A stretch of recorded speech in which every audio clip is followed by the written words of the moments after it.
Il a régné 42 ans sur le Gabon et est mort en laissant un pays plus pauvre que son président.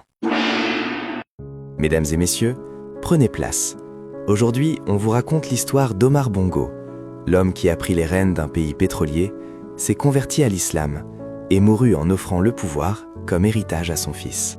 En 1935, à Léouaï, Albert Bernard Bongo voit le jour. Le jeune homme est vif, ambitieux et comprend très tôt que l'éducation est le seul chemin pour s'en sortir. Il intègre l'armée française et sert comme sous-officier.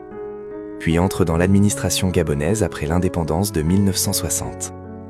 Là, il rencontre Léon Mba, le premier président du Gabon, qui le nomme directeur de cabinet, puis vice-président.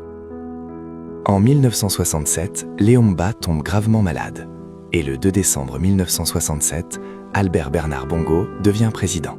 Bongo nationalise partiellement les ressources, négocie habilement avec les compagnies françaises et fait entrer l'argent. En 1973, il se convertit à l'islam et prend le prénom Omar. Certains disent que c'est pour séduire les pétrodollars arabes, lui dit que c'est une conviction sincère. Omar Bongo finance des campagnes électorales françaises et en échange, Paris le protège, le soutient et ferme les yeux. Sa fortune personnelle est impressionnante. Des palais à Paris et sur la Côte d'Azur, mais aussi des voitures de luxe par dizaines. Pendant ce temps, la majorité des Gabonais restent pauvres. Il épouse Rose Regombé, puis Patience Dabani. L'une de ses filles épousera Denis Sassou Nguesso, le président du Congo voisin.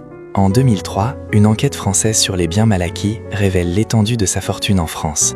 L'affaire fait scandale. Bongo nie, Paris hésite. Et finalement, rien ne se passe. Le 8 juin 2009, Omar Bongo meurt à Barcelone, en Espagne, d'un cancer du côlon. Quelques mois après son décès, son fils Ali Bongo lui succède à la présidence. L'histoire d'Omar Bongo est celle d'un petit garçon de brousse devenu roi du pétrole, un président devenu banquier de la France-Afrique, un homme qui a tout eu, sauf ce qu'on ne peut pas acheter, un pays qui se souvient de lui avec amour. Abonne-toi pour plus d'histoires.